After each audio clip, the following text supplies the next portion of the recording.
করছে এটাও আমাদের কাছে বলে না, আমরাও জানতাম না। আবার বলে তোমাদের বাবু কেমন আছে, মানে একটু বুঝো নাই, ওরা তো লাইভটা করছে ভাইরাল হওয়ার জন্য। ভাষাটা কি, ওর মুখের ভাষা কি? চাটাচারি কি তুই করস না? জানোয়ার, তুই করস না? তোর বাচ্চা কি এমনি এমনি হইছে?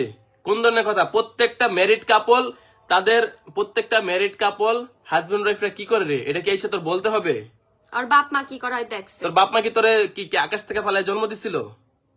কোন ধরনের কথাবার্তা বলেছে এগুলা? মানে যাদের শিক্ষা নাই, পারিবারিক যোগ্যতা নেই, তাদের একমাত্র অবস্থা। আমি তোরে দেখে এতদিন স্যাড ফিল করতাম, কষ্ট পাইতাম, বুঝাইতে চেষ্টা করতাম, তোর জন্য আমার মায়া দয়া কাজ করতো। কিন্তু আজকের পর থেকে তোর সাথে যা হইতাছে আল্লাহর রহমতে ভালো হইতাছে, তোর সাথে সামনে আরো বেশি হবে, আরো বেশি হবে। আমি বলে দিলাম আরো বেশি হবে। মানুষের মনে আঘাত দিয়ে যেসব কথাবার্তা বলো, যা করো বললো ভাই, আমি জাস্ট একটা কথা বলবো। একদিনও কি তোর পাশে ছিলাম না? একদিনও তোর হেল্প করি নাই? হেল্প করো নাই আবার? ওগুলা ওর অবস্থা দেখবে ফিউচার আরো খারাপ হবে। আমি বলে দিলাম, আজকের লাইভ লাগলে এই অংশটা সেভ করে রাখেন, ওর অবস্থা আরো খারাপ হবে। আমি বলে দিলাম, ওর মতো রাজার। আমি জাস্ট অবাক, ওই গালাগালি গুলো করছে কেন? কথা বলে কেন ভাই? আর আমরা আমাদের সংসার লাইফে কি, সবার সংসার লাইফেই ঝগড়া হয়, ঠিক আছে? ঝগড়া নিয়েই সংসার তো। আমরা তো কখনো লাইভে যাই না। আর আমার জামাই আমাকে রেখে কখনো এইভাবে বাইরে যায় না, বারে যায় না। আমার জামাই এখন পর্যন্ত ওই বুকের পাঠাটা হয় না, কারণ আমি আমার জামাইকে ওভাবে প্রেজেন্ট করছি।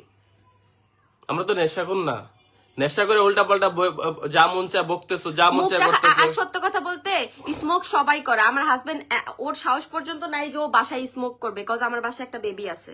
হ্যাঁ আমি স্মোক করি, বাইরে গেলে স্মোক করি বন্ধু বান্ধবের সাথে। এই ছাড়া যদি আমি বাসায় একটা বিড়িও আনি ভুলে, এই বিড়ি খাইতে আমার 4 দিন লাগে। আমি অত বড়, আমি নেশা কর না, নেশার জগতে আমি নাই।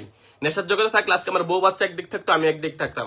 আজকে আমার কন্টেন্ট ক্রিয়েশন একদিক থাকতো, আমি একদিক থাকতাম। এত কিছুর পর বাইসে থাকতে পারতাম না নেশার জগতে থাকলে। আপু কেমন আছো? আলহামদুলিল্লাহ ভালো আছি। আমি কলকাতা থেকে বলছি। এই শালারপুর ছালারা 2 দিন পর পর এসে ঝগড়া করার মানুষের গালাগালি করে। আমাদের লাইভে খুব কমই দেখবেন, আমরা লাইভে আসি না। গাইস আপনারা কমেন্ট করেন আমরা লাইভে এসে কাউকে নিয়ে কথা বলি কিনা। আপনারা যদি মনে করেন যে আমরা কথা বলি, 2 দিন পর পর লাইভ করি, নাটক করি, আমাদের জুতা মারেন, সমস্যা নাই। আমি কখনো লাইভে এসে আসার নিয়ত নেই যে আজকে লাইভে আসবো কিনা, ভাবতেছি আসবো কিনা। কিন্তু একটা বিষয় হচ্ছে, আমাকে যত বলতেছে, যত গালি দিতেছে, এটা দিন দিন বাড়তেছে কেন? আমাদেরকে মুখ নিয়ে আমরা কথা বলতে পারি না? আমাদের কিছু নাই? ওই আমাদেরকে বলে আমরা সাবলেট থাকি। সবাইকে পায়। এই সাবলেট কি মানুষ থাকে না রে? আমি সাবলেট থাকি স্ট্রাগল করে, আজ আমি হচ্ছে 30,000 টাকা ভাড়া দিয়ে বাসায় থাকি, ঠিক আছে? যা মানুষের স্যালারি হইতে পারে 1 মাসের, এই টাকা বাসা বাড়ি দিয়ে আজকে আমরা থাকি। এই সাবলেট বাসা থেকে মানুষকে, এই তুই কি জন্মের পরে আমি সবার কাছে স্বীকার করি, আমি একটা বালিশ আর একটা পাটি দিয়ে সংসার শুরু করছি। ও ভালো কথা, ওই সাবলেট বলে অপমান করছে। এখানে অপমান করে কি আছে? আমরা বালিশ দিয়ে শুরু করছি, একটা পাটি বালিশ দিয়ে আমাদের সংসার শুরু করছি। এক বালিশ